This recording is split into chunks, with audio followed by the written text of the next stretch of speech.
Mais uma vez pela participação. Bom dia, Jorge. Prazer retornar aqui à sua rádio e vamos em frente. Vamos falar sobre trânsito. Tem alguns questionamentos para ti. Primeiro, lembrar que termina o prazo do exame toxicológico.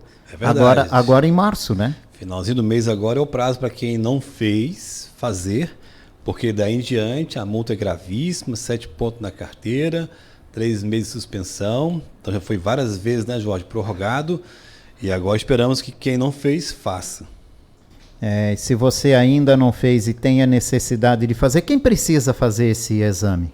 Todo aquele condutor categoria C, D e E, né, que está com exame toxicológico, né, deverá estar em dia. O C, D e E é obrigatório, porque não estando em dia, você pode ser autuado quando estiver dirigindo um caminhão ou um ônibus, e também, né, você não poderá dirigir mais nenhum outro veículo. Então você que tem C, D e E tem que estar com o toxicológico em dia, porque você vai ficar proibido de dirigir qualquer tipo de veículo, inclusive a moto e o carro. Isso independente se você está ou não trabalhando, ou conduzindo, ou possui ou não veículo maior, né? Isso mesmo, independente se você é um profissional de transporte de cargas e pessoas, foi pego transitando, dirigindo seu automóvel particular, poderá também ser enquadrado na multa gravíssima, 7 pontos na carteira. Basta ter a carteira C, D e E. Todos eles, hoje no Brasil, habilitados em C, D e E, deverão estar em dia com o toxicológico, que vai até agora final do mês. Né? E caso você não realizou ainda, não poderá dirigir nenhum tipo de veículo. Então até quinta-feira, né? Porque sexta é feriado, né? Sexta-feira santa, então até quinta o prazo para fazer. Eu vi uma informação de que com a integração dos DETRANs estaduais, essa multa poderia ser aplicada automaticamente, né? Constatando, porque hoje todo mundo quase tem a carteira digital. Sim. Então o sistema constataria automaticamente de que não houve esse exame, né? Porque ele não foi incluído. E automaticamente o cidadão o condutor com esse modelo de carteira poderia ser punido com a multa. Isso. Hoje, Jorge, se ele for flagrado dirigindo mês que vem, né, com toxicológico vencido na Bahia, por exemplo, ele vai ser autuado também lá por dirigir. E caso, né, ele for flagrado dirigindo um automóvel, também vai ser autuado. E se ele for renovar após essa data, mesmo estando em outro estado, a autuação também vai acontecer. Então hoje está unificado. Hoje é o RENAINF que se chama, que é o Registro Nacional de Infrações de Trânsito, que é nível nacional. Hoje qualquer estado vai autuar essa infração.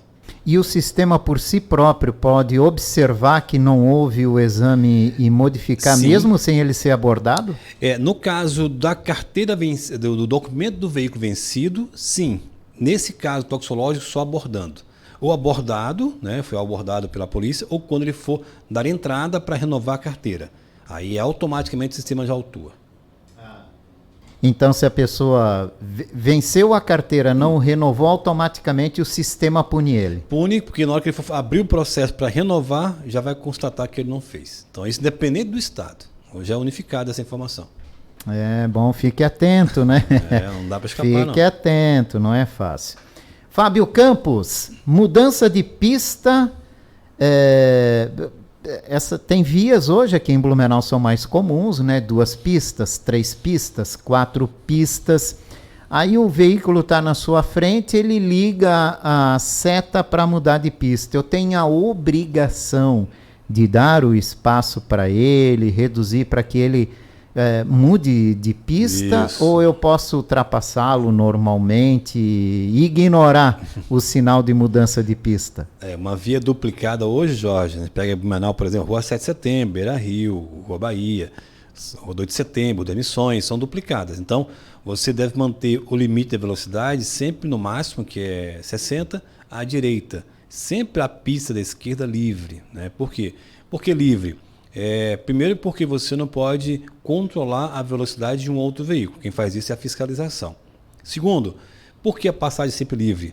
Porque pode ser que esse veículo da esquerda seja uma ambulância, um veículo da polícia, né? E ele precisa ter um pouco mais de agilidade. Por isso que sempre mantenha-se à direita. E se flagrado isso por câmeras, ou por policial militar, ou agente de trânsito, eles poderão te autuar por você não ter permitido, né, a passagem pela esquerda quando solicitado. Então, condutor preventivo sempre vai andar à direita nessas ruas que eu falei em Blumenau, e aí serve também como exemplo também nas rodovias também, sempre no limite máximo na direita. Tá, mas se o cidadão que está na direita, por exemplo, né, dá sinal e quer mudar de pista para a esquerda, eu sou obrigado a diminuir e deixá-lo vir? Sim, todos os veículos, Jorge, deverá ter essa harmonia de facilitar a ultrapassagem. Então é uma ideia de comportamento seguro. Por mais que às vezes o veículo da direita está a 80, o da esquerda está a 80, né? O da esquerda tem que dar passagem para o do 80, se ele quiser ir para a esquerda, ou da esquerda vem para a direita, ou ele acelera. Ele não pode impedir que o da direita venha para a esquerda. Então eu não posso impedir e quem está na esquerda deverá também dar passagem. É um trabalho de respeito. Quem quiser exceder a velocidade, ele assume o risco de ser flagrado pela fiscalização e se cometer um sinistro, ele responde por isso. E eu tenho que dar espaço, ou da esquerda para a direita ou da direita para a esquerda. Sempre. Porque o Código de Trânsito prevê, né, que os veículos mais lentos deverá manter distância entre eles para que se possa intercalar. Isso está previsto no parágrafo único do artigo 30. Então isso é norma. Quem é habilitado deveria saber disso, porque isso é ensinado na autoescola.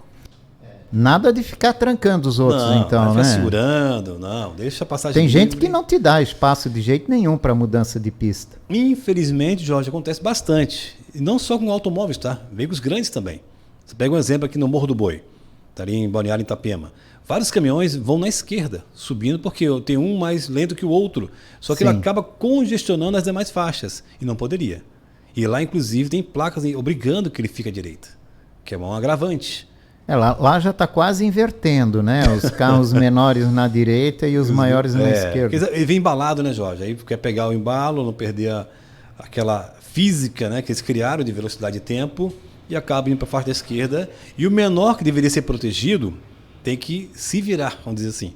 Né? Que é isso, Jorge, que temos que buscar. Essa relação de veículos grandes e pequenos, né, para que tenhamos um trânsito seguro, mas é uma questão de atitude também. Exato, né? E hoje todo mundo tem pressa, né? Bastante. Todo mundo acha que tem mais pressa do quem está na frente ou do lado. É que ele acha que ele é o único que está ali, né? Ele é a prioridade, né? E não é assim. O trânsito é democrático, né? É um espaço público onde que todos têm direito e deveres. Né? Mudança de pista em faixa contínua é permitido ou só quando ela é pontilhada? Só quando for pontilhada. Mesmo branca ou amarela. Quem respeita isso, né? Infelizmente. É em pistas duplas, principalmente, né? O pessoal em pontes, em viadutos, também ultrapassa. Pode ver, nesses pontos, Jorge, a faixa é branca, quando a via é duplicada, ela é branca contínua. Vê, onde é contínua? Um exemplo, para você entender melhor, o acostamento da pista principal, aquela faixa branca, ela é contínua. Por quê? Porque eu só posso usar o acostamento em caso de urgência e emergência. Ah, mas eu quero atender o telefone no celular. Eu já não posso usar o acostamento, tem que parar fora dele. E se eu usar o acostamento para falar no telefone do celular, eu levo duas multas. Primeiro, por transpor a faixa contínua branca, que ela é branca contínua, né, que é uma fração média, e por estacionar no acostamento. Então, tudo que é contínuo é só em casos extremos, uma necessidade de você sair daquele local para evitar um sinistro. Se não, deve respeitar até ela permitir que você possa sair, que é a parte tracejada. Hoje a gente tem muitas vias, sejam elas rodovias ou ruas urbanas, né, que existem câmeras, existem fiscalização, alguém pode estar olhando aí. E essa ultrapassagem em faixa contínua, mesmo em pistas duplas, ela pode ser passível de multa por câmeras? Pode e deve. Exemplo, na 2 de setembro, Jorge, o ônibus parou para embarque e desembarque de pessoas, o ônibus para na via.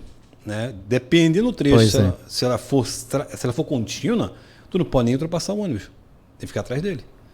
Só se corre o risco de ser multado. Sim, um flagrante de um policial, de um agente de trânsito, de uma câmera, te autuou porque você ultrapassou uma faixa contínua. Tá? Então sim, pode estar passiva a fiscalização. E não pode questionar. Não pode questionar, está errado. Tem que cumprir a regra. Estando provado, sim, vai ser multado. Sim. Mas a gente não tem esse hábito, né? Não, Jorge, assim, ó, inclusive, até vou dar rapidinho aqui, Jorge, puxar aqui um positivo para nossos condutores, tá? O Blumenau recentemente aí passou por várias reformas de vias, construção de novas vias, duplicações, melhorias. Por mais que a sociedade está reclamando, uma coisa é certa, o Blumenau inovou com bastante vias aí, com muitas obras nos 4 últimos anos aí, né, da gestão atual. Isso melhorou, tá, Jorge? Diminuiu a quantidade de mortes no trânsito. Tá? Agora, com a implantação de lombada eletrônica, a finalização de algumas obras, isso deverá também diminuir. E o que eu achei interessante, agora estava pesquisando isso semana passada sobre isso, o crescimento de automóvel na cidade, como diminuiu a quantidade de mortes e sinistros, é porque o condutor mudou o comportamento. Por mais que a gente fale que tem alguns que infringem, mas a maioria, Jorge, é bom a gente ressaltar isto, está fazendo certo, está cumprindo a regra. E Blumenau tem um diferencial nisso, que eu lembro de 2010, que foram 60 óbitos na via, 40 de motos. Né? Foi um absurdo, e isso a gente reduziu mais de 50%. Então a tendência é cada vez mais reduzir, né? E que as pessoas colaborem com isso, que é dirigir com responsabilidade.